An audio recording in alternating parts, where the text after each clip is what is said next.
ഞങ്ങൾ പുതുക്കുട്ടിയെ ചെന്നവരല്ല പോലെ അതുകൊണ്ടാണ് കേട്ടോ. അതുകൊണ്ട് സ്റ്റേജിലേക്ക് സ്വാഗതം ചെയ്യും.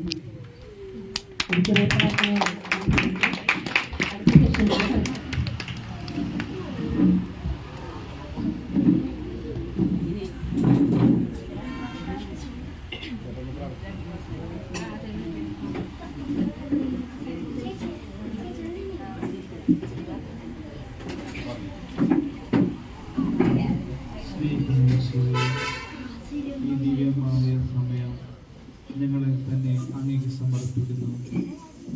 1, 2, 3 പേർ എൻ്റെ നാമത്തിൽ ഒരുമിച്ചോടും മതി, ഞാൻ അവരുടെ കൂടെ ഉണ്ടായിരിക്കുമെന്ന് അരുളി ചെയ്ത പൊന്നീശോയെ.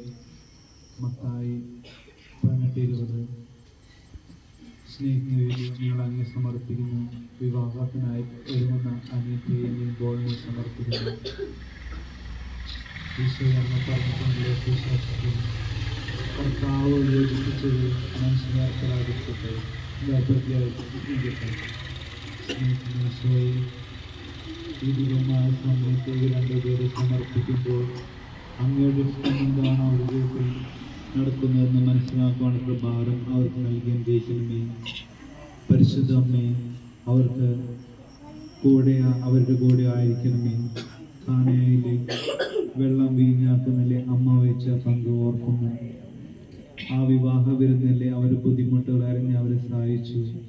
ഇന്നത്തെ എല്ലാ പരിപാടികളും ബുദ്ധിമുട്ടുകളോ കുഴപ്പങ്ങളോ ഉണ്ടാവുമ്പോൾ അതെല്ലാം അമ്മയുടെ തിരുഹൃദയത്തിൽ സമർപ്പിക്കുന്നു. ഞങ്ങൾ മുഴുവനായി അമ്മയുടേതാണ്. അമ്മയ്ക്ക് പൂർണ്ണമായി സമർപ്പിച്ചുകൊണ്ട് നമുക്ക് നന്മ നിറഞ്ഞ മറിയമേ എന്ന് പ്രാർത്ഥിച്ചില്ല. നന്മ നിറഞ്ഞ മറിയമേ, നിനക്ക് സ്വസ്തി. സ്ത്രീകൾ അനുഗ്രഹിക്കപ്പെട്ടവളാകുന്നു, അങ്ങയുടെ ഫലമായ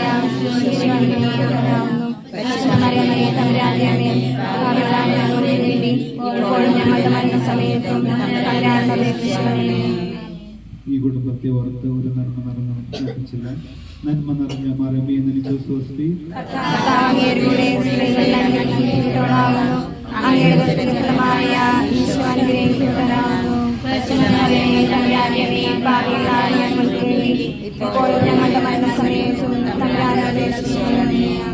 നമ്മളെ തന്നെ നമുക്ക് മാതാവിനെ സമർപ്പിച്ചുകൊണ്ട് നമുക്ക് പ്രാർത്ഥിക്കാം.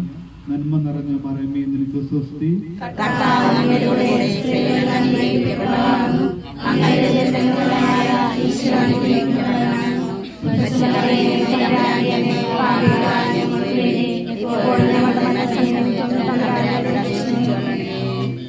പിതാവിനും പുത്രനും പരിശുദ്ധാത്മാവിനും നാമത്തിൽ.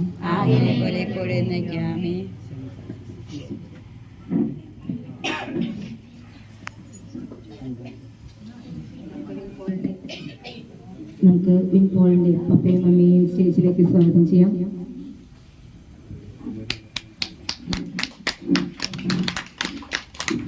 അയ്യോടാണ് ഒരു സ്റ്റേജിലേക്ക്